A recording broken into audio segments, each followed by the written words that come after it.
Hey, yo, what it is and what's good, y'all? Welcome back to 280 Plus, the social media podcast where I take the conversations off the timeline and go beyond the tweets. I'm your host, Los Def, and I'm back here for another episode 173 of the platform. And just like usual, if you're new to the channel, I'd like you to hit that like button, hit that subscribe button, right? Hit the bell for notifications so you can constantly get the content. If you want to join the conversation, leave a comment below. If you know somebody that's interested in what we talk about today, then I'd like you to hit that share button and share the content. So back for episode 173. And this episode, what we're going to do is we're definitely going to talk about some things that the internet is talking about, the culture is talking about, social media is talking about. We're going to go over a couple of little topics, try to hit them. And then we got two reviews in this episode, two TV show reviews actually. And then just kind of getting excited for a show that's out right now, and I gotta start diving into it. But I've been watching a little. I've been back in my TV bag a little bit. It's cold outside. You know what I'm saying? So like, you got to occupy your time in a little bit different fashion. And yeah, man, I've been happy. I've been happy that I've been able to kind of check some things out. I feel like I've been a little bit out of the loop.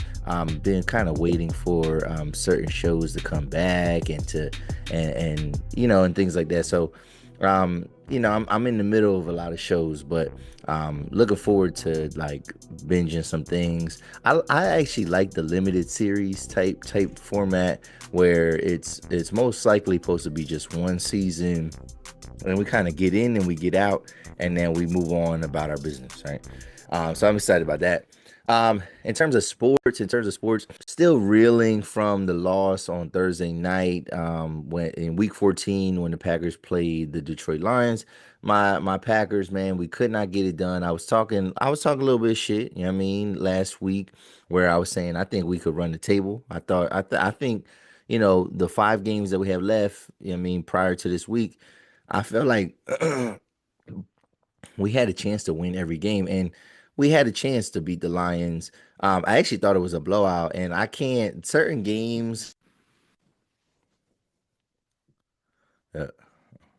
certain games I cannot. I sometimes I can't watch the whole game. I have to like I might have to turn it off. I might have to walk away for a little bit, but I can't. And we were losing a little bit down like seven. Like the first drive almost made me want to turn off because they just drove right down the field on us like it was nothing. And then we had some struggles on offense the first couple drives, and then we stopped them, and then we started scoring, but then they still had like a 17-7 lead. And then I wasn't watching it, and then going into the second half, we made a couple plays, scored two touchdowns on back-to-back possessions, and then we had a lead, and then it became like a time management field position type thing. And there was a drive where at the end of the game, so we every any drive that we got into the red zone, we had scored touchdowns on. And there was a drive where we got down to like the 6 yard line, and then we had a bad holding penalty, gets us back to the 16. And then I believe it was in that drive. There was a play where, it was a desperation kind of play, but Jordan Love is rolling out. He's trying to complete a pass. The pass rush was there all night. Like it felt like there was blue jerseys in the backfield every single play.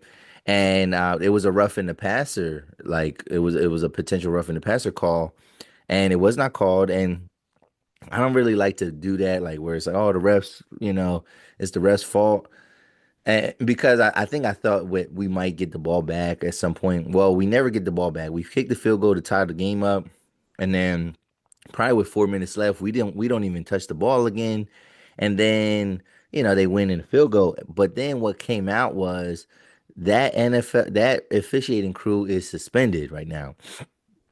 And they got suspended because they apparently missed a lot of calls on Detroit that may have altered the outcome of the game.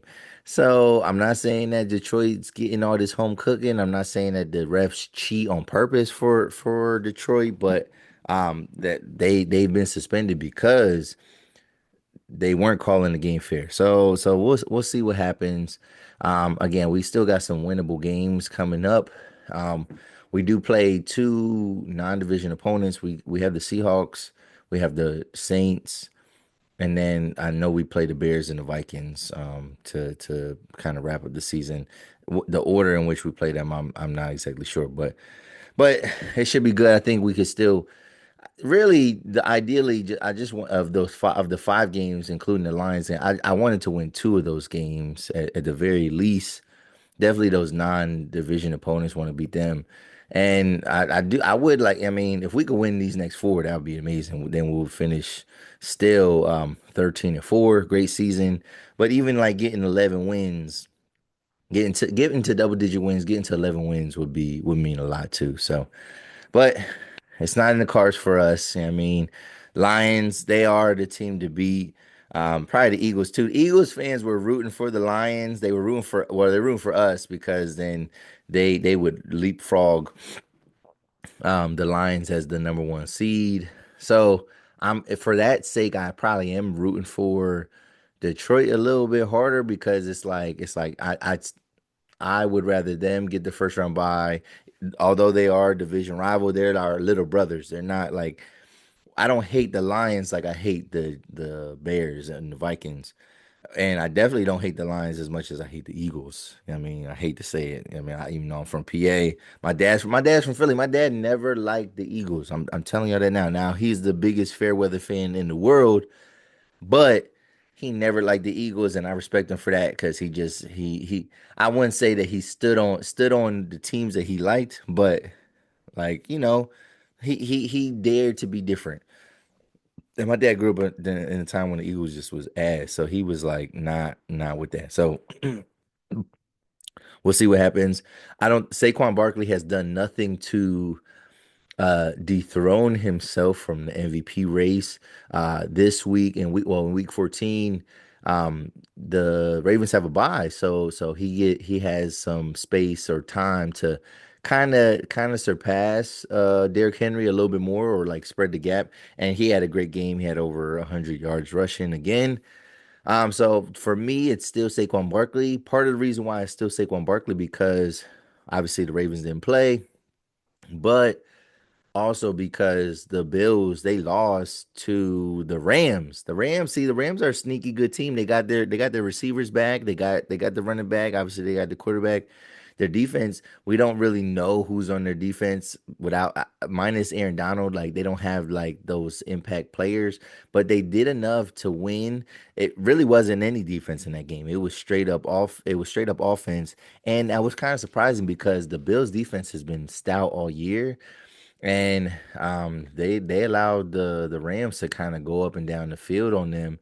And so for that loss, losing this late in the season to a team that was sub 500, now they're a 500 team, I believe. To lose to them, I think they're now a game over 500. I think they moved to 7-3. To lose like that, towards the end of the season, it does hurt your MVP chances. So I do have Saquon Barkley still in the number one seed. So other than that, man, just trying to get her for Christmas and all this Christmas shopping I gotta do. It's just weird, man. Like when you're an adult and you got like responsibilities, and then you have this big event called Christmas, and definitely don't. This is the first year that my son knows for sure that there's not a Santa Claus. Like last year, he was 9, and it was like he was kind of hanging on, and I knew that he had indications or that it was not a thing, but we had to tell him because there was just a couple of things that he just kept having. He just kept talking about like, oh, this and that, whatever. And the concept was saying, I don't mind my kid believing in Santa. I know a lot of people have strong convictions about that. The only problem with the Santa argument is like if you keep Santa around, you almost have to shelter your kids. But also like there's this thing where it's like we all know that not everybody gets the same thing for Christmas. So it's like if Santa Claus is real, then why who's more does like are we saying that certain kids are more deserving of more expensive presents than other kids? So like I think if kids are starting to able if they're able to observe that and realize that then that for them that makes Christmas like seem like it's not fair, and it really isn't. It's really about what your parents can do. So, if you want to keep the innocence, I don't have no problem with it. I don't judge anybody that does it. I don't judge anybody that does not have their kids believe in Santa Claus. But it's just one of those things like this. Don't ruin it for everybody. Like if you don't know these kids, if they not your kids, don't just go around saying like, oh, ain't no Santa, right? And get all into consumerism, all that. Don't do that. Just I feel like just let these kids live and be in their fantasy, so to speak. But yeah, man, we got to get started. We're gonna talk, like I said, we're gonna talk about things that the culture's talking about, the internet's talking about, social media's talking about. Gonna run through a couple of things, maybe share a video or two, and then we're gonna get into these TV show reviews. But let's get started with the show. All right, so to start, we're talking about things that the culture is talking about, and basically, let me just make sure. Hold on one second. Yeah, I'm just trying to pull it up here. Okay. All right. So breaking news, breaking news, breaking news. Let me just again. Let's make sure I get some of my things in a row here. Okay. Yep. Yep. We are. Yeah. We're set. Okay. So breaking news. Breaking news. Jay-Z has been accused in a civil lawsuit of sexually assaulting. I don't want to use the R word, assaulting a 13-year-old girl in 2000 along with Sean Diddy Combs. So a lot of people have been, we've been hearing whispers, we've been hearing conspiracy theorists, and people have been trying to implicate Jay-Z. Some people saying it's a matter of time. Some people wondering like, yo, is Jay-Z gonna pop up in any of these freak off videos? All this, a lot of speculation, and now he is faced with a lawsuit. So it says here, according to reports, Jay Z, whose real name is Sean Carter, was accused in a lawsuit filed Sunday of sexually assaulting a 13-year-old girl in 2000 alongside Sean Diddy Combs.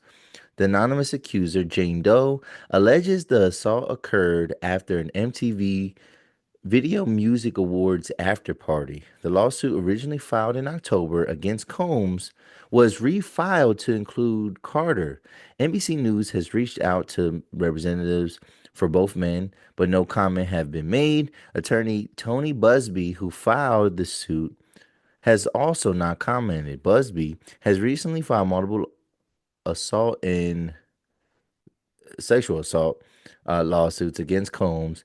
This the first one involving another high profile defendant. All right. So here's the thing, man. Um, we gotta if we're gonna I'm not gonna kill Jay-Z in the court of public opinion. And we're gonna presume him innocent until proven guilty, right? And obviously, anything is possible, right? Anything is possible. I'm not trying to idol worship here or anything like that, but like Jay-Z has just, like I said, from my vantage point, he hasn't done anything that shows that he's even capable of something like that. But again, Diddy was adamant when talking about these things with Cassie. He was adamant about that he didn't do anything, and then the smoking gun came out. So the only way I'm gonna believe something against Jay-Z is if there is a smoking gun. Like that's the only way that I can even look at it even remotely close to that being the truth.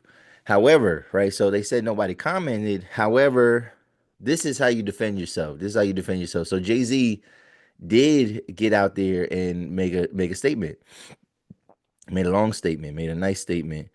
And he's not playing with y'all. He is not playing with y'all. He says here, talk heavy. That's how just the opening statement. He's like he's standing on it. He's like, yo, no, I'm not settling. I'm not doing anything like that. And here's why he's not gonna give him any money. He says, these allegations are so heinous in nature that I implore you to file a criminal complaint, not a civil one. Whomever would commit such a crime against a minor should be locked away. Would you not agree? These alleged victims would serve real justice if this were the case. The lawyer who I have done a bit of research on seems to have a pattern of these type of theatrics. I have no idea how you have come to such a deplorable, how you have come to become such a deplorable human being, Mr. Bubsy. I promise you, I have seen your kind many times, and I'm more than prepared to deal with your type. You claim to be a Marine. Marines are known for their valor. You have neither honor nor dignity. My only heartbreak is for my family. My wife and I have to sit our child down, one of whom is at the age where her friends will surely see the press and ask questions about the nature of these claims.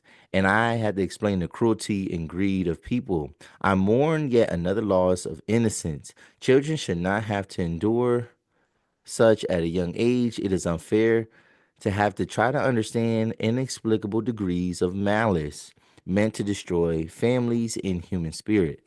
My heart and support goes out to true victims in the world who have to watch how their life story is dressed in the costume for profitability by ambulance chaser in a green in a cheap suit. You have made a terrible error in judgment, thinking that all celebrities are the same. I am not sure. I'm not from your world. I'm a young man who made it out of the projects of Brooklyn, who don't play these type of games. We have very strict codes and honor. We protect children. You seem to exploit people for personal gain. Only your network of conspiracy theorists, fake physics, fakes. It says, yeah, that says physics, but I think it's probably psychics. It's supposed to be psychics, whatever.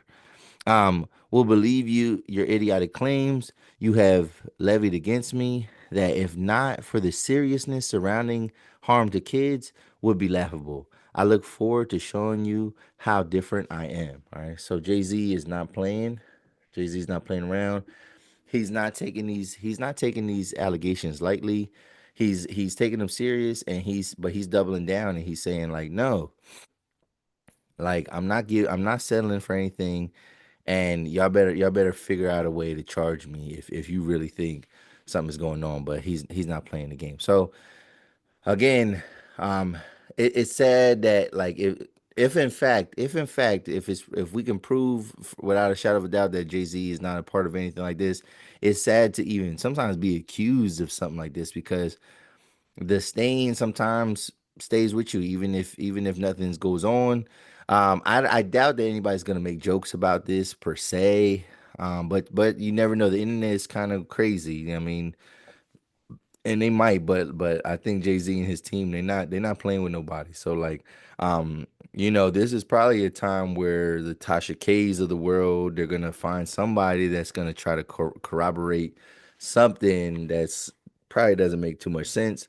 You're gonna get the DJ Flads of the world. You're gonna get all these like vulture type people that are gonna start popping out the woodwork with witnesses and stuff like that. So we'll see. But I'm like I said, until we get actual evidence, until we get a smoking gun, I'm gonna say Jay-Z ain't do nothing like this, whatever, and he don't roll like that. But like I said, we'll see. Other than that, what is everybody talking about? What's everybody talking about? All right, speaking of just like kind of crazy claims and crazy things, this kind of a continuation of what we talked about last week a little bit. So obviously we talking about Kendrick Lamar. I talked about his album. I gave a review of the album. The album still holds up. To me, it's a really well done album. I seen that it looks like it's already certified gold, and I don't know what the stats are behind this, but like it's probably this is the quickest in a while. Like I haven't seen an album get certified gold so quick, so quick. So, 2 weeks. So like, maybe people are listening to it more so because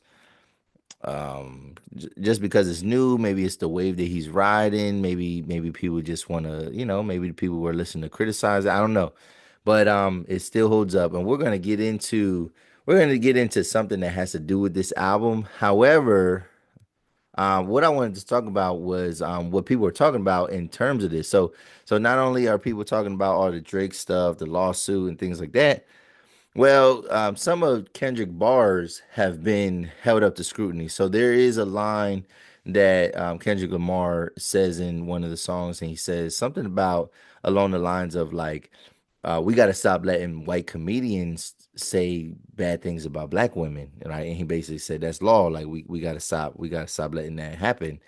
And when I remember when that line first kind of got popularized out of that. And Gary Owen was just like he's one of the first comedians that popped out there, and he was just kind of like, I hope they're not talking about me, like And because he dates a black woman, like his wife is a black woman, or he dates black women.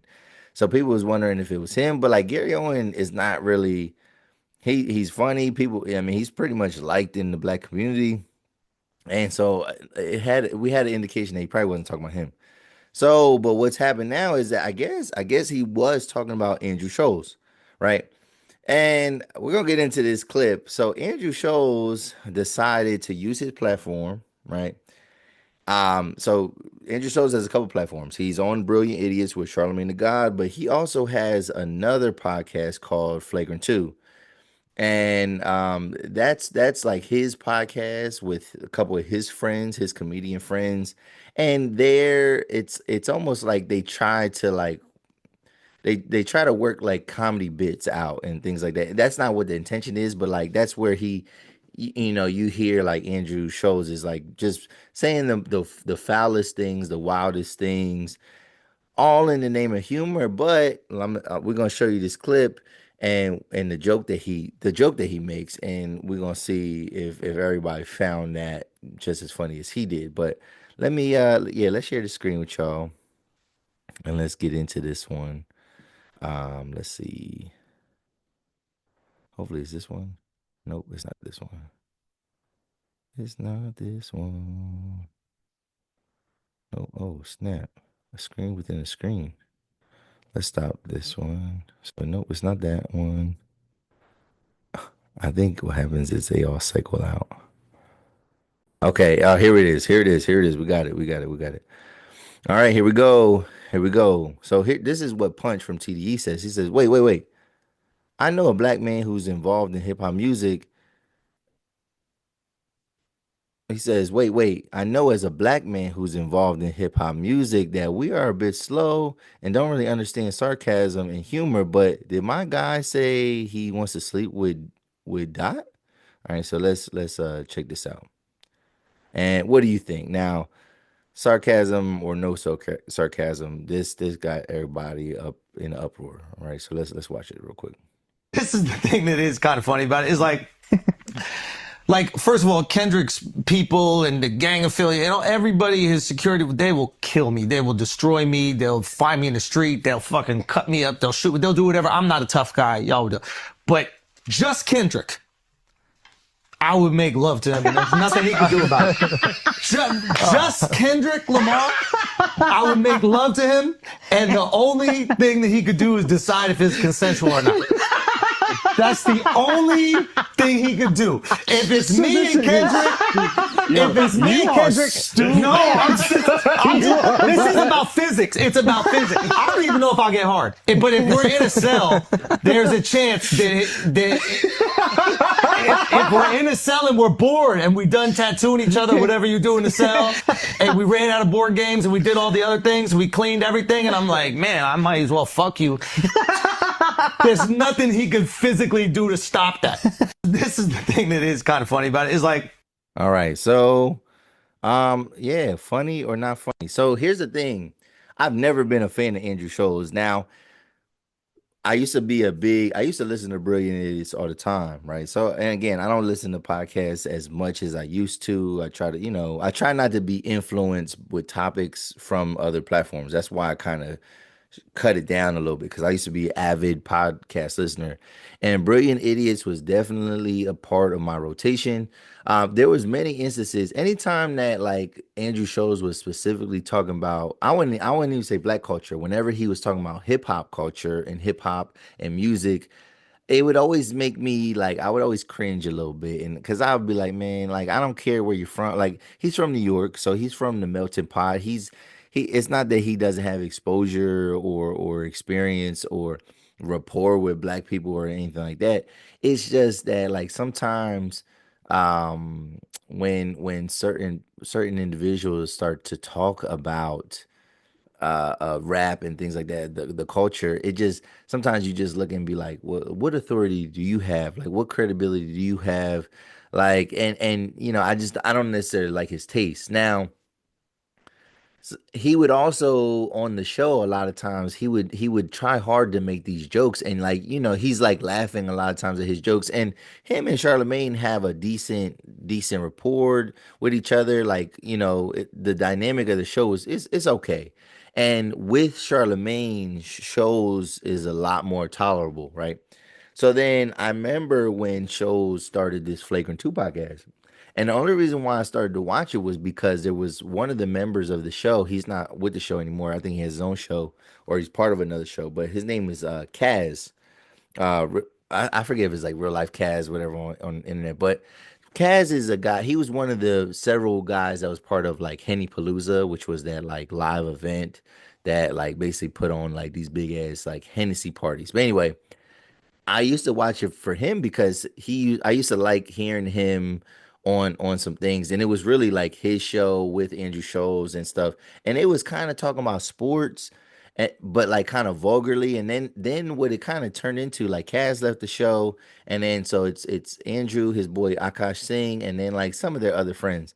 So what it seemed to be about like them talking about the same topics that we're talking about but in a more they call it flagrant too, like in a more flagrant and absurd way. So like a lot of the jokes, they would get a lot of jokes off, and a lot of them would be really vulgar and like kind of off-putting and things like that. Now this is to me, flagrant 2 is like the incubator of Andrew Schulz's comedy, right? So this is where I feel like he be trying his comedy jokes and things like that. So the joke about what he said he would do to Kendrick, like he said, basically say he would assault him if they was ever in jail, and basically he's making a joke that Kendrick is a small man and that like there's like he would have no chance. Like although Kendrick is mad at him, he's like yo, but like you know you talking about all this type of stuff, but like you couldn't do nothing if I really came on to you and I really forced myself onto you wouldn't be able to do nothing about it. That's what he's basically saying.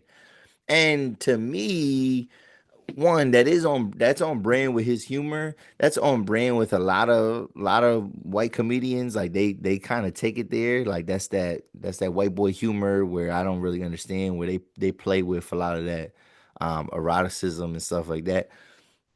So it's on brand, but it's not to me it wasn't funny. Like it wasn't even a funny joke. It's a little bit absurd. So then the conversation is like, yo, like, does he need to apologize to Kendrick? How do we let him get that stuff off? And to me, you know, in the name of comedy, anything goes. But here's another thing though. Comedy is weird on social media. Like I think for comedy, there's no problem with comedy being on social media, but social media is probably where you should be doing skits and things like that. Stand-up comedy, unless it's a clip from actual stand-up show, stand-up comedy or guys like trying to work jokes, they just it doesn't tend to land well. And really when we look at it because of like cancel culture and things like that, stand-up comedy itself really doesn't belong on social media. Like it doesn't feel like it's the right medium for it. So like, you know, having skits and things that are a little bit more theatric and a little bit more scripted, that seems like that's on brand for social media.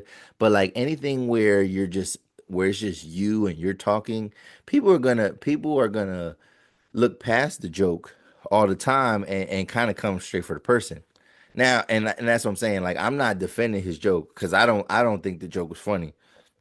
But the bigger conversation is it becomes like, do we police comedy? How do we police comedy?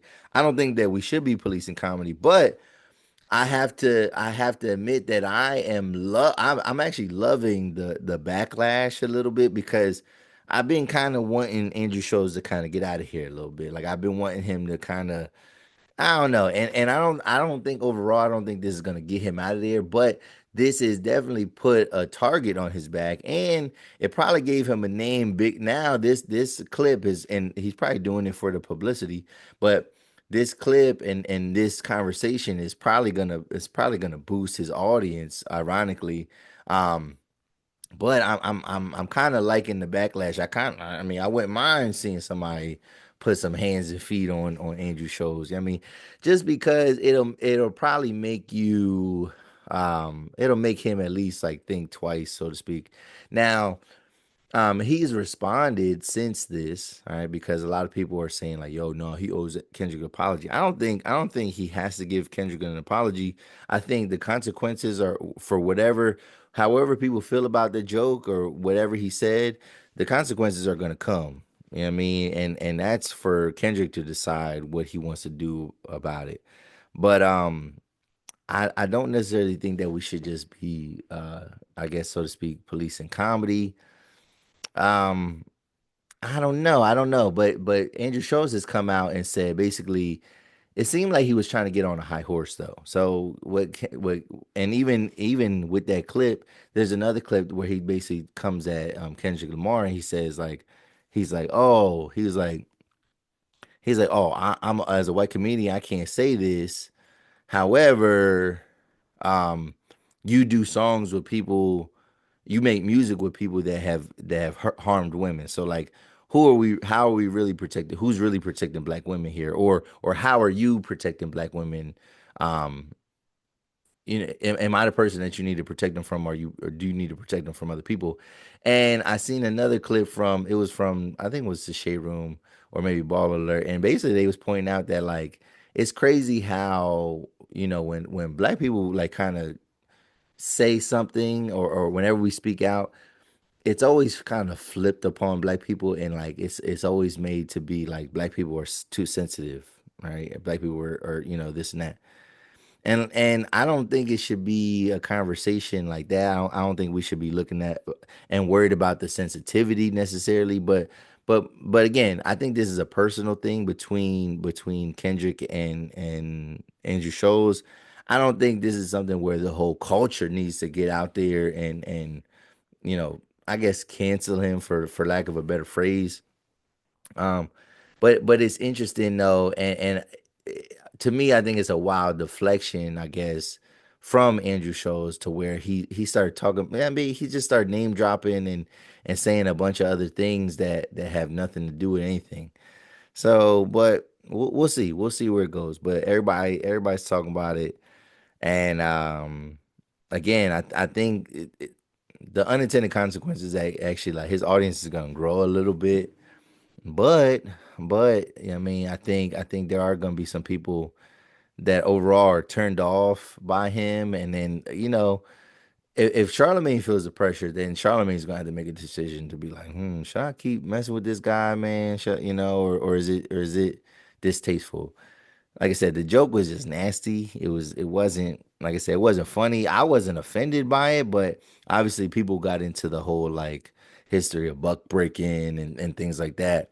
And really getting into like the black history of that joke. I don't want to go there, but at the same time, you know what I mean, if you go there, you do have a valid point as well. So um we'll see. But let's move on to the next. All right, moving right along. We gotta get to our next topics because we are, yeah, our time. We're kind of racking up time right now. All right, so LL Cool J, have y'all seen?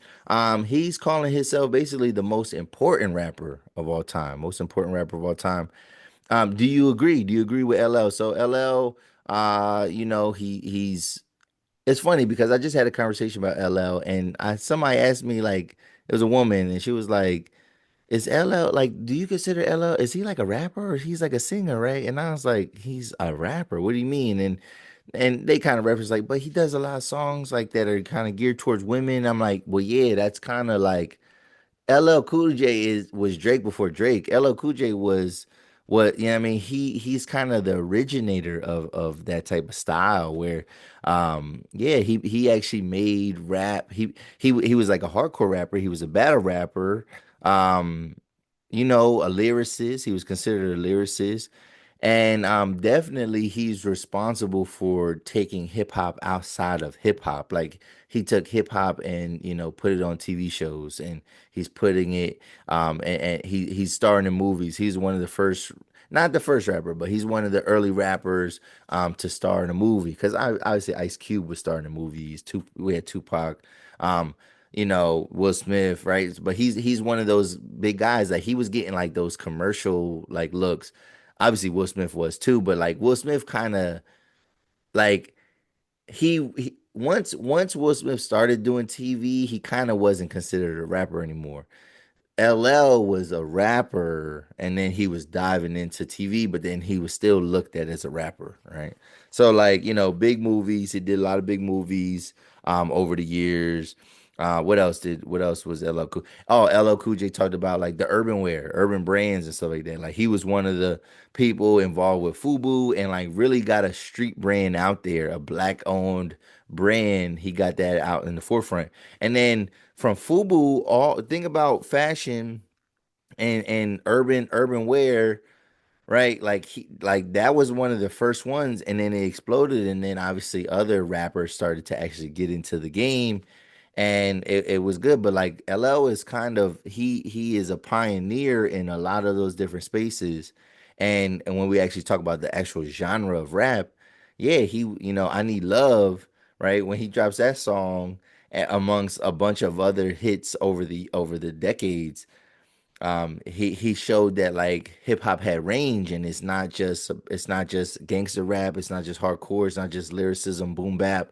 It's like we could make a song and we could speak to women in our songs. You know what I'm saying? He was the first, like he was one of the early on first, like kind of like a sex symbol in hip hop. You know what I mean? Women wanted to be with him, you know what I mean, so to speak. So like he definitely helped hip hop gain a female audience, but then he also help hip hop gain a more mainstream audience, and then had his hands in a lot of different things. The word goat, right? That he coined that phrase. I don't know if y'all know. He's the first person that like he has an album called Goat, and he's the one that coined that. So Goat is greatest of all time. And there was a time for a long while that LO was considered the greatest rapper of all time, but he has Goat, and then it's a mic. And yeah, I mean, he's had public battles against other people, against cannabis. They talked about that tattoo and stuff like that. So like, is he the most important rapper of all time? Maybe, maybe. I'm not. Can't argue really against that. Can't really argue against that. But what do you think? What do you think? Um, let's move on. Let's move on. Who else would be considered an important rapper to you? Like who else? Who else is up there? Like who's like a good top three for y'all? You know what I mean? I would say definitely LL Cool J. Um, Jay-Z, man. Jay-Z is definitely, I mean, in terms of like the importance of hip hop. Um, Maybe even Eminem. I mean, it's crazy because we always like to kind of down talk him, so to speak, just because he's a white boy, things like that. But like he's a very important rapper. Dr. Dre, not really rapper. Ice Cube is really important. I'd say Kanye is actually really important, although his I don't know, his brain is a little wild. Nicki Minaj is really important. Like talk about females and things like that. There's a couple. There's a couple. And this is not like who the best rapper is. It's like important. Like and what makes them important. That's what I want to think about. So who would be the most important to you, or like a top three? Let me know in the comment section below. But let's keep going. Let's keep going. What else we got? What else we got? Oh, okay. Let's move on. Let's move on.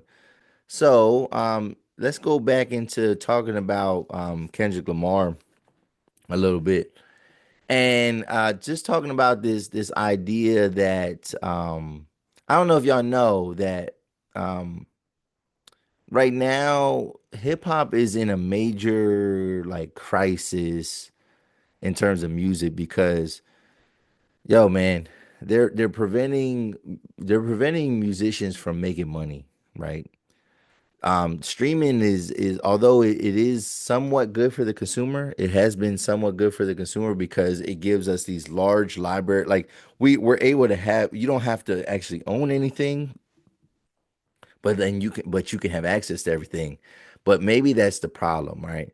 So I'm gonna show a video that talks about like kind of um how artists make money, but then we're gonna talk about this idea of ownership and what's good and how it relates to Kendrick Lamar's latest album. But let's take a look here at the screen. I'm about to share this real quick here. Okay, so let's look at this first video right here. This fella. All right. All right. Here we go. So it says here the majors are trying to lock indie out the game. And this is something that affects all artists, actually. But let's take a look what he's talking about. Breaking news. All right, so I want you to listen really closely to what's happening in our industry. I got a call from Henry AZ this morning, who is a dope independent artist signed to Juicy J's independent label. Now, he's done an amazing job of having a fan base, converting that to super fans, and being able to motivate and mobilize them to support. Now, he says, I've got a new single coming out. Go to iTunes and pre-order my new single. So they go do that, they pay whatever. Now, Apple has to pay him $1 for every single one of those. Apple is now phasing that out, it looks like, for independent artists. So the majors will still have access to that. And speaking of the majors, we have ChatGPT. What do you think they have with AI? They can tell when something is going to go viral. Not just that, but they're buying up all of these hip hop platforms. Keep in mind, when I first started this thing, they were like, look, we'll give you 5 million just to shut up. Do you know what I'm saying? Like, this is what's happening. They're buying up the DSPs. They're buying up the promotional vehicles. They're being able to track when something's going to go viral. Then they go buy it out. Then they control the viral. They're trying to find a way to stop paying artists, to phase out the artist, so that AI will be the new music that they make for these data companies, former record labels, so they don't have to pay the mechanicals. They don't have to pay the publishing. They don't have to pay an artist like Henry AZ $1 every time someone goes to buy their product. They want them to stream it so it falls under the subscription service and not actual payouts. It's time for a new system. News developing. All right, so he makes a lot of good points there. He makes a lot of good points there, talking about how, and again, obviously it affects independent artists because there was a way for artists to sell their music right on these platforms, and they would kind of get a more direct dollar as opposed to like relying on streaming because we know you have to stream a million times, you know what I'm saying, just to get maybe 10, you know what I mean? Like these guys are not making money. Like you're making minuscule money, pennies on the dollar, which in some ways I can understand it because it's like, yeah, it don't take much to just click on something. However, it's wild because like everybody has to make now they have to make money off just the touring. And back in the day, we always used to say that's where they make all their money anyway. Yeah, that's where the biggest profit margins are for certain artists, but like there's even scams with that nowadays. But like the physical copies, they were seeing hard dollars for their physical copies, and that's why the marketing was different. Now they're not we don't have physical copies anymore. We don't have physical copies anymore, or we rarely do, and they're having to rely on billions of streams just to kind of get by. And it's like just because the way people consume music, it's harder to reach those stream numbers, those stream thresholds, because it's harder to because the way the attention span is. Like most people don't listen to music for that long. They don't listen to it for weeks and weeks and months like they used to when you was buying CDs. But let's get into another video quick that's related to this. And um Yeah, let's get into this other video that's related to this. Okay, I did have this one up. Okay, I'm gonna erase this one. And we're gonna get into this last video that I want to share with y'all, and then we're gonna talk about one more thing, and then we're gonna get into our reviews here. Let's see. Let me share this screen. All right, so the reason I'm showing you this is because it's talking about just this idea of ownership, right? And so it says, what quietly went away without anyone actually noticing, right? What went away without people actually noticing? Let's take a look here. And what quietly went away without anyone noticing: ownership. We used to pay money and then the thing actually belonged to us. Now everything is sold as a service, music as a service, movies as a service. We spend and we hold nothing in our hands. This got my wheels turning. I want to talk about it. So at face value, it reminds me of a time when we would buy CDs, DVDs, we could watch or listen to it whenever we wanted. Today, if a movie or song gets removed from all platforms, there could literally be no official way to access it. What it got me thinking about was the future of the public record and who is actually in control of it. Remember during the Super Bowl when Alicia Keys hit that bad note and the next day all the official media had the note fixed? Some people want it all. Some people want it all. If it weren't for people having their own archive, the official record is actually a lie. It's an intentional misrepresentation of what actually happened. And it's all fun and games when you're talking about just entertainment. What happens with things that are more important? And I just think about the ripple effect of what this could mean longer term. Like, who is the controller of truth or of reality? I think that we're going to start to see fractures in having what you remember be different from what the public historical record is of that moment in time. So this concept of ownership for me is more about control over consumption, and as a result, global understanding of the truth. I'm mostly just thinking out loud, but I do think it could be a great basis for a case study or a thesis. I'm not going to write it, but one of y'all should, because I think there's a lot to unpack there. All right, so no, but he's on to something.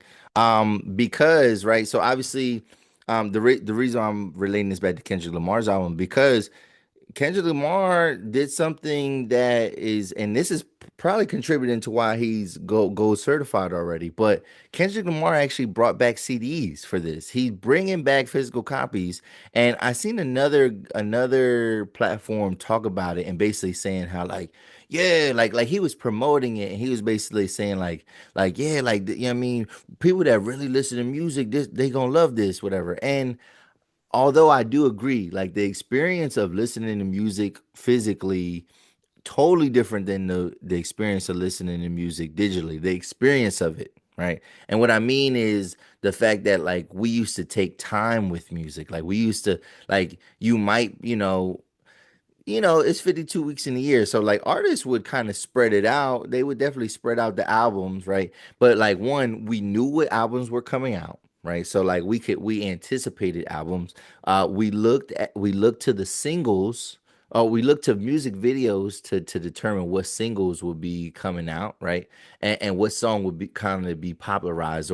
And back in the day, we didn't have streaming, but like the music video channels and the countdowns, that was like the streaming, so to speak. Like that's how we knew what was popular, that what was going to be on the radio. um and then just actually like cover art, right? The experience of it, looking at like some pamphlets had the lyrics, you could see the credits, you could see the track listing, all that. Like it was a whole package, it was a whole rollout, everything, right? The experience of listening to music was good. um there was down effects though to that though. So ownership is great, right? But the thing is though, storage is one of the biggest things when you have a bunch of CDs and things like that. Where are you gonna put them? So we used to have these big ass CD cases just in taking space in our cars. Some people would have like the visor things, but you can only fit a couple CDs in there, right? And then we were trying to like obviously like burn CDs and like redistribute CDs. We were making sure that we would try to like back up the CDs and save them onto our computers. Um, but again, it's storing it and like being able to curate and then realizing like you can only listen to one album, one artist, until we started file sharing and then we started making our own CDs and things like that. So that's all fine and dandy. But then the other drawback is the fact that CDs get damaged. Like they're like a file doesn't really get damaged. A streaming service doesn't get damaged. But like but if you damage the CD, you would have to rebuy that CD if you still wanted to keep that music. So like, yes, ownership is great. Physical ownership is great, but like streaming made it to where like, wow, I don't have to carry around 14 Jay-Z albums. I got all 14 Jay-Z albums right there. The problem though is like what they said is the fact that like when you don't actually own the music, the streaming services and the artists and the labels and whoever's behind it, they can take stuff off of these albums. And I've run into that several times. There's a lot of there's I would have to make a playlist almost. Well, it wouldn't play. That's the only thing. It wouldn't play. But like I would like to make a list of songs that I cannot listen to on streaming that I used to enjoy on albums. But there's quite a few that I remember and then I loved and like when I try to listen to those songs, they don't come up. They're like if you click on the album, they're like grayed out. You know what I mean? The song is still there, like it existed on the album, but you can't listen to it. So our physical is gonna come back. I was getting into a conversation. I was saying like, no, they're not gonna come back because you gotta think about car manufacturers. Like car manufacturers are not putting CD players in cars. And this one guy was like, "You think everybody owns a new car?" And I'm like, "No, but there's other ways that if they want to go physical, like everybody now has they have USB ports in their car. So like why not sell a physical little thumb drive or something like that? Something like MP3 format that we can use, but like I don't want to be lugging around CDs. You know what I mean? Unless I'm using it as a collectible. But that probably contributes to Kendrick's being gold because I wonder how many of his units are physical. Like he probably has a healthy number of physical units sold, plus all the streaming, and well, look, he got the gold, right? So I don't know, man. If physicals come back for like just the nostalgia or the collective, the it being a collector's item, I'm for that. However, I don't really want to go back to having CDs everywhere. That was a mess. That was a mess. But what do you think? What do you think? Do you think ownership is coming back? One other point that that man made, he was saying like, "Oh, it's all fun and games when it comes to like um music and TV because that's the same thing with TV shows, movies, right? We don't own any of the stuff that we watch, but they can take it off. They can put it on another platform. They could kind of erase it. Another thing though, what he was saying though, he didn't mention this, but I remember this has happened in the last like couple years. But like, did y'all remember? And it might have been even early in 2024 where they talked about how like the MTV News archive has like they pretty much deleted it. Like Viacom and CBS, whoever is a part of MTV, like the parent company, they decided to take the if you go on MTV's website and you go to the news part, the archive, they erased like all the older stuff, like all the stuff that goes up through the 2000s. They like erased all these like news reports and things like that. But like that's another thing where he's talking about like yeah, the public record is literally being altered in front of us. Now, I do have a problem with that.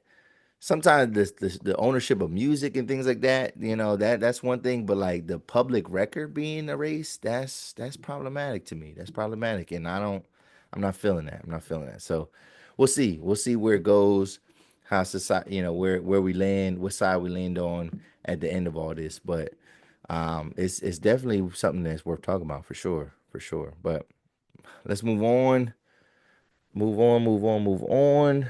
All right, one last. I don't have a video clip, but I have one or two last topics to talk about before I get into my reviews. And we might even have to do the reviews on a different episode. I really want to talk about these platforms though, or these pieces here. But all right. So, oh wow, no, that's that. Oh wow, that was like no, that was good when I read that. Okay, no, I thought this was something else. Okay. So what I wanted to talk about is real quick, have y'all? And this is the last thing that the people were talking about. So y'all heard about the Hawk Tuah girl?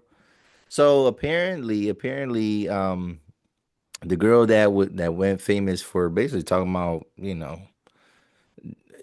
doing things with yeah. I don't even know how, but Hawk Tuah, right? So basically, the girl that went famous for the phrase Hawk Tuah.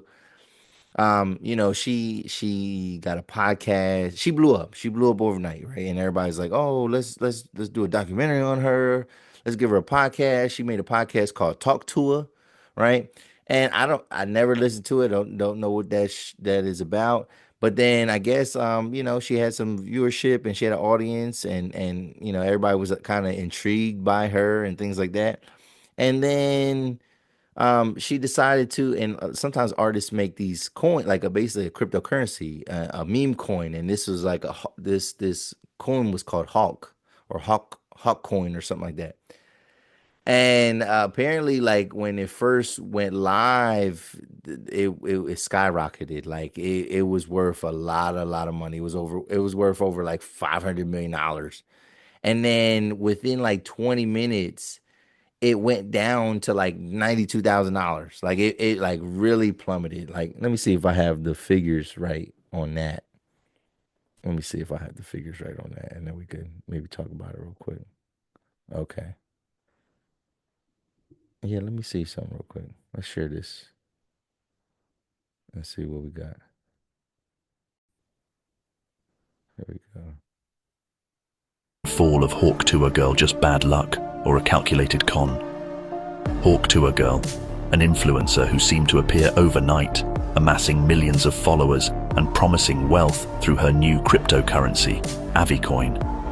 Her glamorous posts and success stories convinced thousands to invest, draining their savings to chase her promise of financial freedom.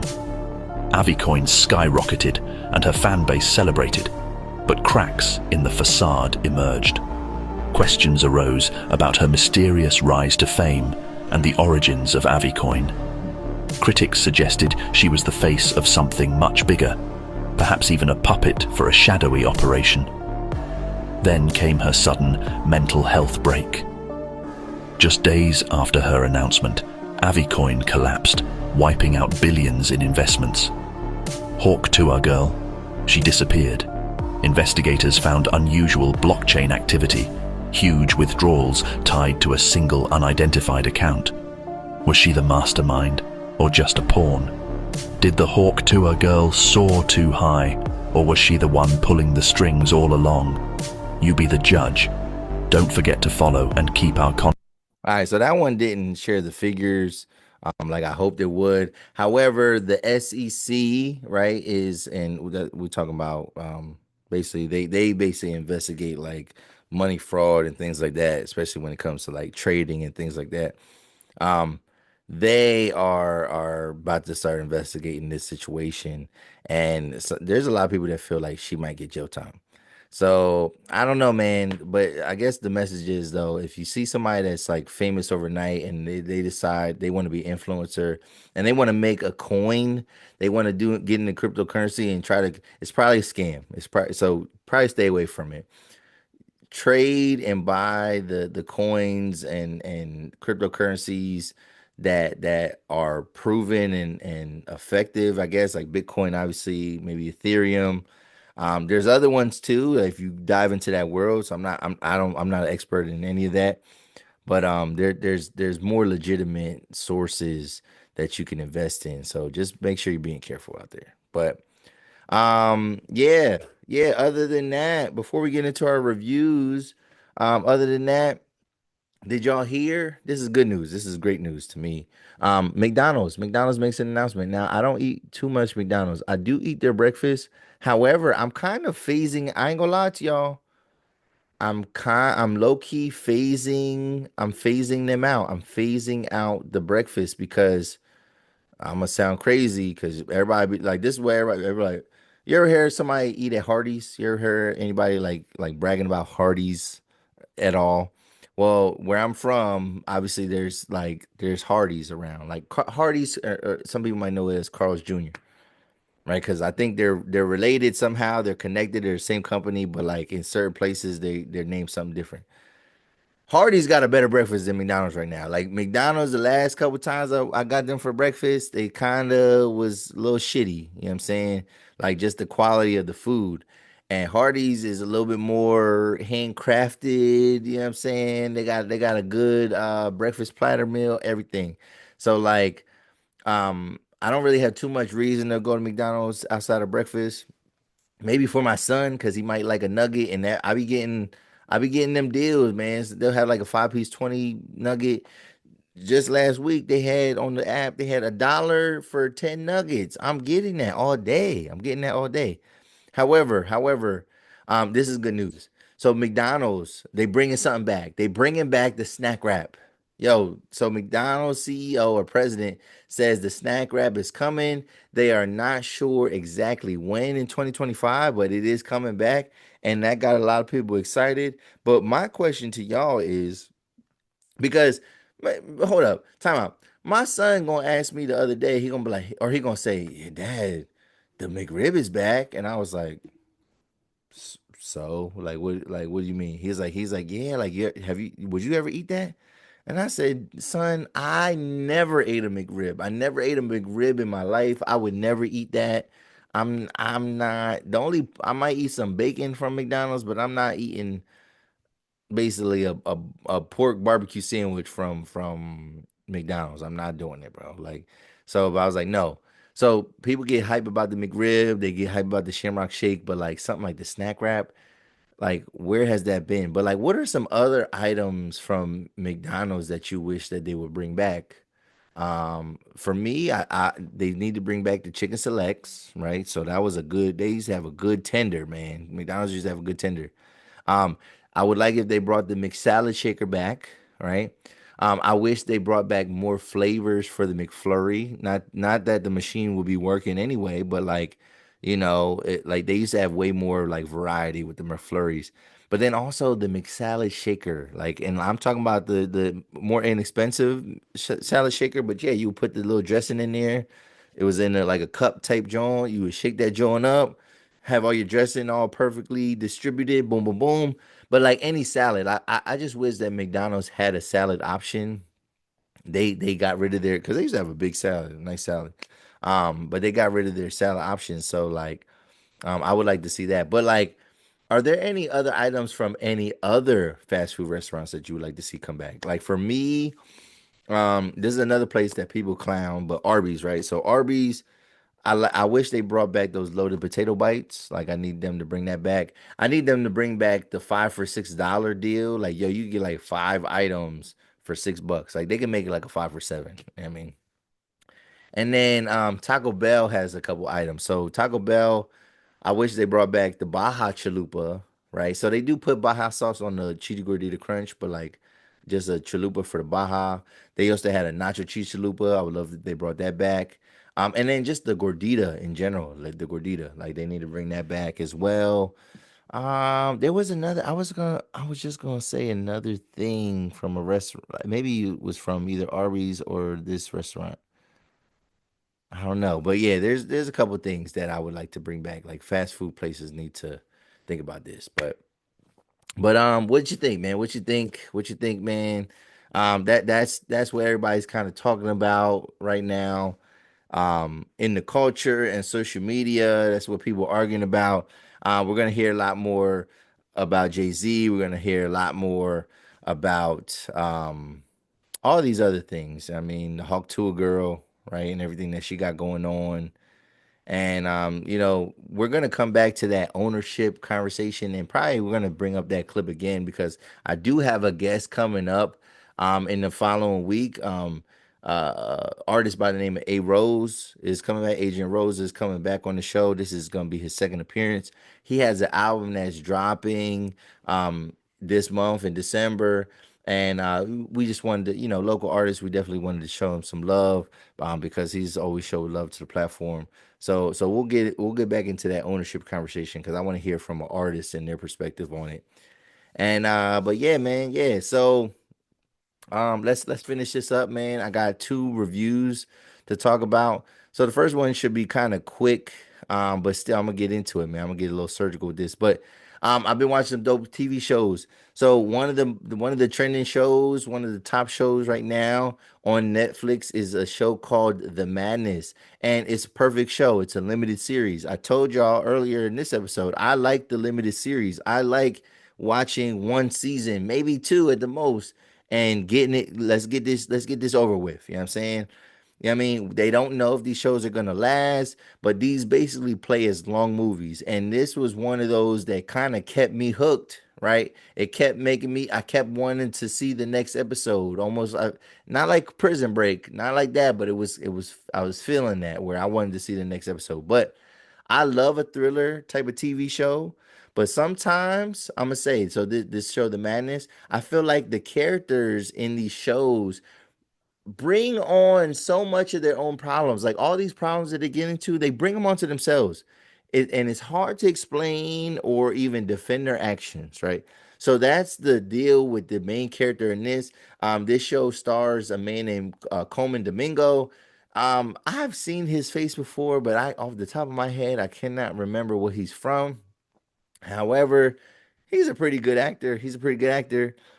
He plays this man named Muncie Daniels. So I'm gonna give you a little bit of preface. So the show is about a man who's really at the wrong place at the wrong time, right? He's a famous black journalist that works as a contributor for CNN, right? So yeah, I mean he works for CNN, and he takes a solo trip up to the Poconos where he runs into this iffy neighbor. Okay, the same day that he gets up there, right? Same day that he gets up there, his power goes out. And he goes to ask his neighbor for some help. He finds that the neighbor has been killed and his body has been dismembered, right? The killers spot him, right? So they see him. They see him. And they go to chase him. And this guy, he has a weird ass name. His name is like Muncie Daniels, but he's like known everywhere.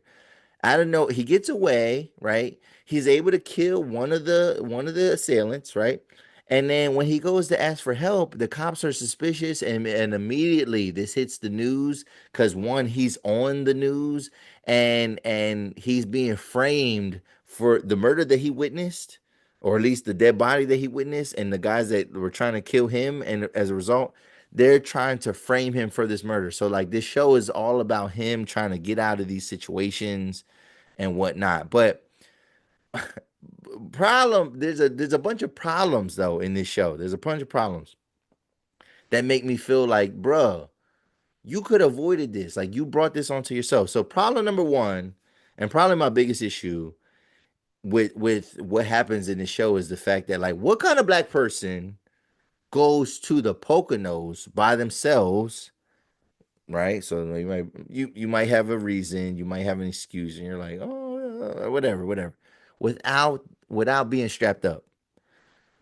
What black man goes to the Poconos by themselves? A solo trip to the Poconos to some cabin, right? So if you know about and one, this show takes place all in Pennsylvania. So really in Philly, and then but like they're mentioning all types of towns in Pennsylvania. I heard them mention Reading, I heard them mention Easton, um, the Poconos, right? They're mentioning all these different places, and it's dope. It's dope. Even when they're in Philly, I recognize so many places in this show. But like if you're a high profile black person, right? So like maybe people are after you, if you're on CNN and you're a black person, you might have people that disagree with your opinions. So like why are you going to the a country ass hick backwood type of place like the Poconos? Yes, it is a vacation destination, but like people live there. So the people that live there, you know what I mean, what do you think they get into? Come on, man. They hunt, they get a little bit, they get crazy, you know what I'm saying? What would make you go up there by yourself without a gun? Like I just don't, that part did not understand me. I just did not understand. And then it's just all throughout this show, bro, he's touching evidence. Like he's constantly touching evidence. He's constantly doing stuff or saying stuff that's just making things worse. And like this show just makes you anxious as hell the whole time you're watching the show, which is good. It's good. But it does piss you off and it makes you frustrated. And you're just like, yo, Like, there's no way you could be this dumb. There's no way that you can keep finding yourself in these crazy ass situations, bro. Get the hell out of there. Get the hell out of there. But I definitely recommend watching the show. I do have one more critique though. Coleman Domingo, again, I can't think of where I seen you before, like off the top of my head. However, I'm hoping that like the faces and the expressions that you made, I'm hoping like you was method acting and you was just kind of getting into the role, right? Because my man Coleman Domingo is a mouth breather, bro. Like my man, he would constantly make this dumbass face on the camera, like he'd just be like this, like constantly with his mouth open. Like he's not talking to anybody. He's not smiling. Like, so, I mean, but his mouth would just be like agape. His mouth was agape. You know what I'm saying? And then it just make you think like, bro, like, are they telling you to do this? Like, was that part of, are you method acting? Did they give you a profile and they said, oh, Muncie Daniels, contributor to CNN, stubborn, mouth breather. Like, I mean, like, did they put that in the script? Because nigga, close your mouth, bro. Close your mouth. We know you got dry mouth. Your shit probably humming. You know what I'm saying? Like, bro, close your mouth, man. Close your mouth. My man just like, yo, close your mouth, bro. Why you looking like that? Every scene you looking like that. There's even some scenes where it looked like he was panting like a dog. Like you could see his tongue. He's like, yo, bro, chill out. Chill out. Close your mouth, man. Close your mouth and breathe through your nose, bro. You know what I'm saying? So yeah, that was that show, but it's dope. I definitely recommend it. I don't want to get too much about the show. I gave you a preface, how, kind of really what the background of the show is, and then I want you to take it from there. Last but not least, last but not least, let's talk about rhythm and flow. So rhythm and flow. Now the show is over. We have a winner. We have a winner. Excuse me. And the winner of season two of Rhythm and Flow is the rapper named Dre TL. All right, Dre TL. So we'll get into Dre TL in a second, but kind of want to go back into like the first installment of episodes that came out. And what they had about what was it like, I think there was like five, was there five artists or was it even or it might have been even seven. No, it was five artists, yeah. One, two, three, four. Oh, and then oh yeah, no, no. One, two, three, four, five. Okay. So the final five, because yeah, they basically, yeah, the way they resumed it, there were seven artists left. They got rid of two, and then they have five. So the five artists, they had what they were tasked to do was they had to make an R&B collab. And what they did was they weren't making a brand new song, they were jumping on another R&B artist song, right? So everybody got to collab with an actual R&B artist. So J Taj, who is my favorite on the show, this man got the Chico. He probably got the best R&B artist on that was available to them on the show, and he got Lucky Day. He got paired with Lucky Day, and he basically made a verse on the song "It's Over," right, or "Over," right. The music so child sample, half crazy. J Taj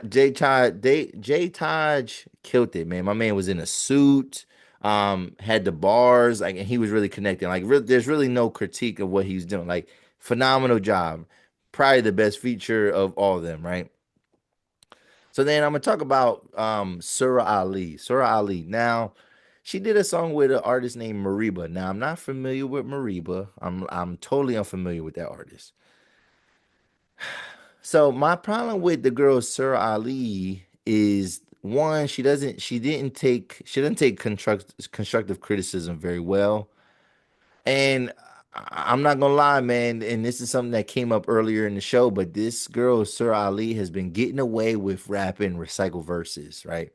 Um, I remember when she was in that battle rap against the girl Dono pointed that out. She was like, "Did you write that? Like, did you write that like just now?" And then the girl, she was offended, and she was like, her response is like, "What's it to you?" Like, which, she has a right to say that. However, and if you know how to, if you can use recycled bars and you can make them sound fresh and new, that's great. However, um, she's a good rapper. She can spit, right? But she's not a good performer. So like it doesn't make her like seem like a good artist.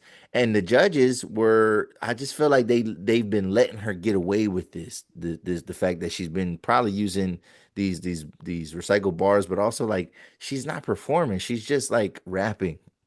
And that's cool.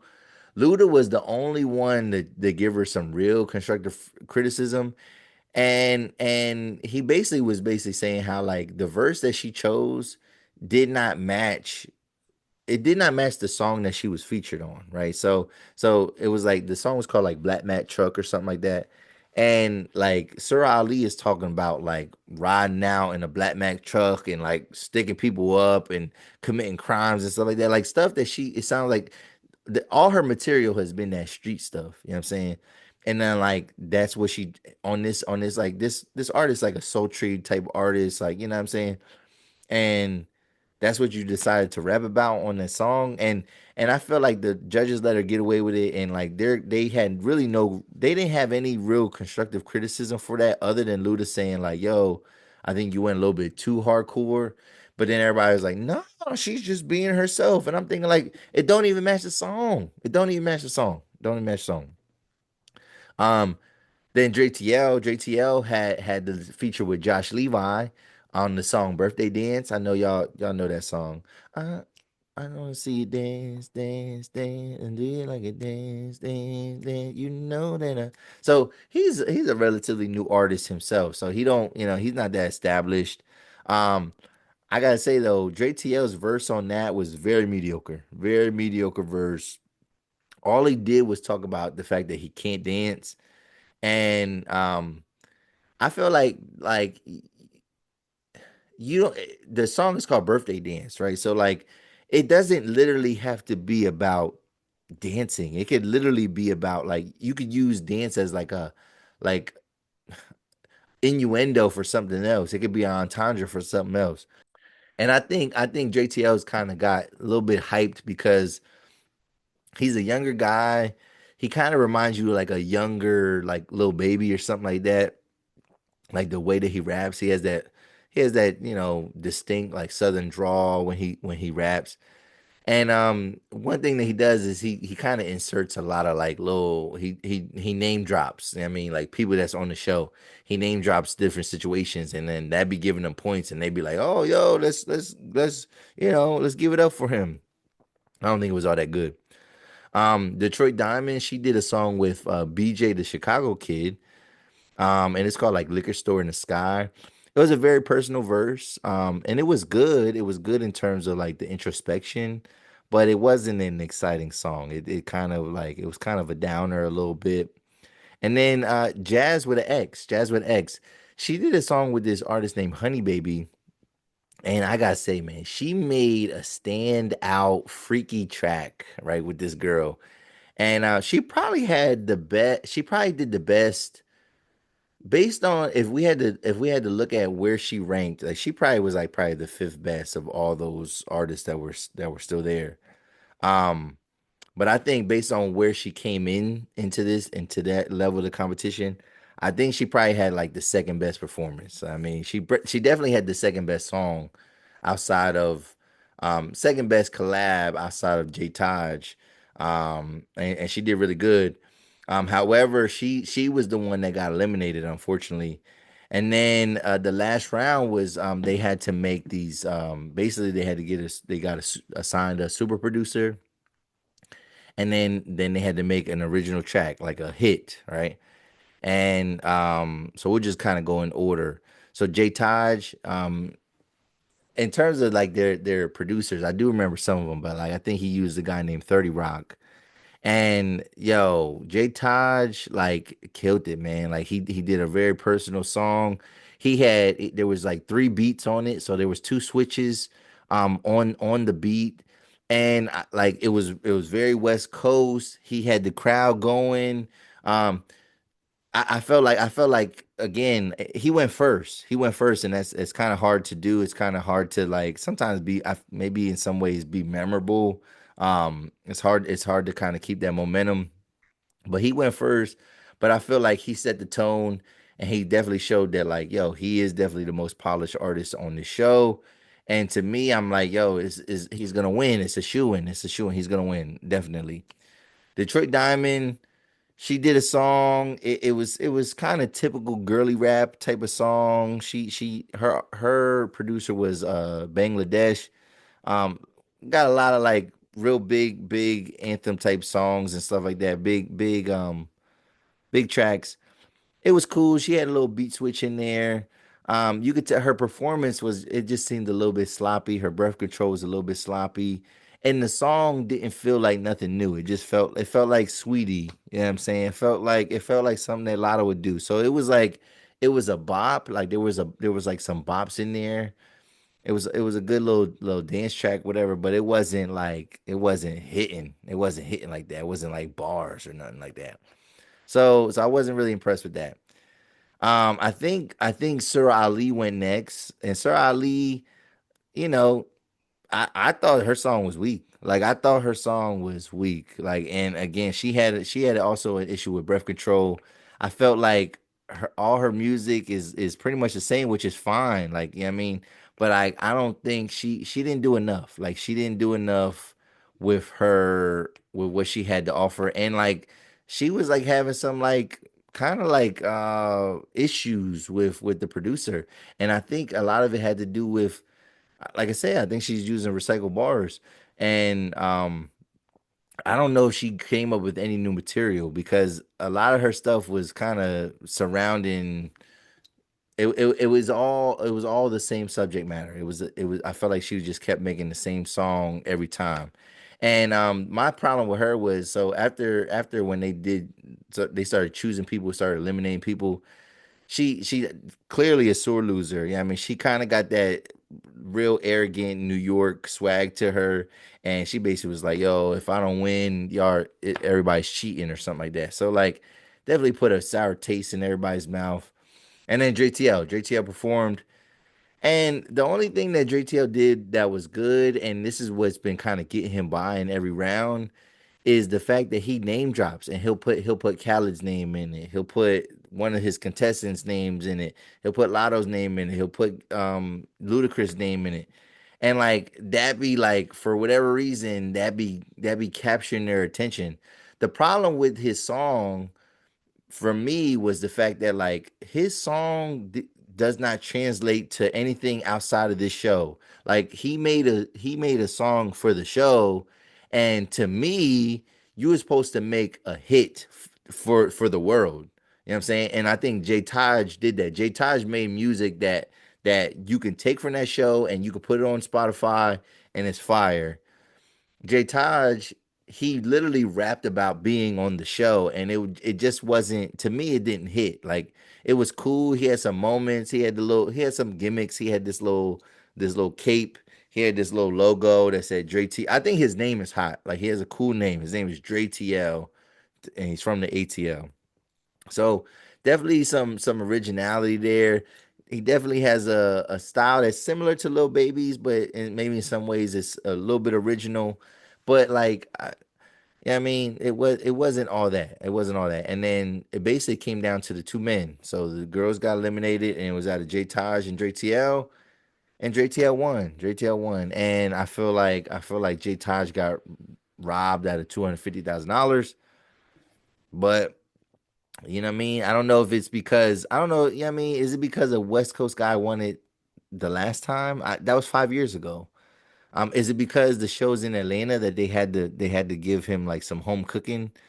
Did they maybe they felt that I think the one thing probably that's in JTL's favor is the fact that he's younger and he probably has more to clean up and fix. Like I think they feel like they can make him into an artist. Like he's gonna be, dare I say, industry plantish, right? Like he's gonna. I mean, maybe they artist development though. Maybe some art. Like he needs artist development, and then that gives people jobs.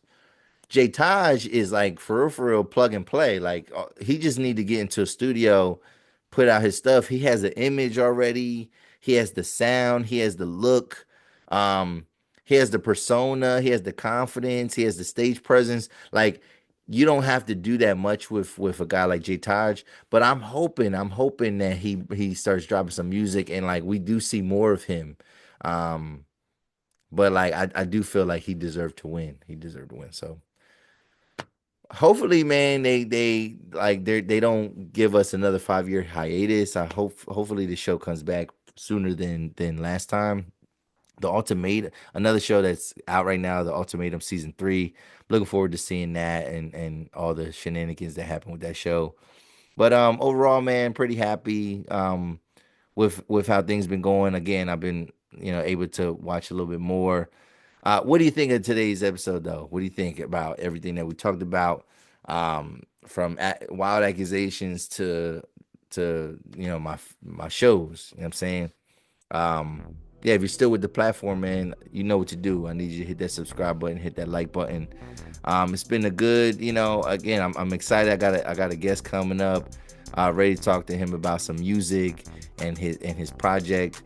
And we might have somebody coming on after that, an author, somebody that's been been on the show for a while, but we haven't been able to get around to it. But hopefully, man, and kind of going into 2025, we see a little bit more guests.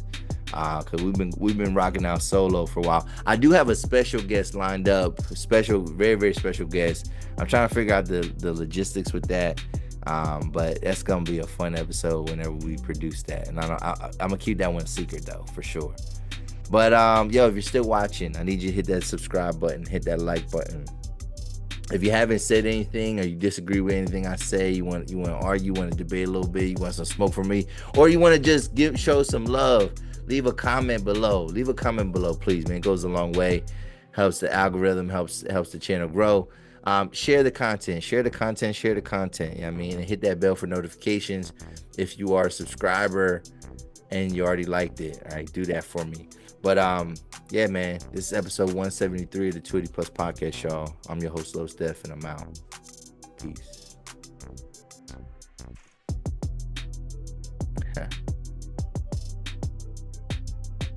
Got my orange and blue, my York High colors, you know what I'm saying? But let me get out of here.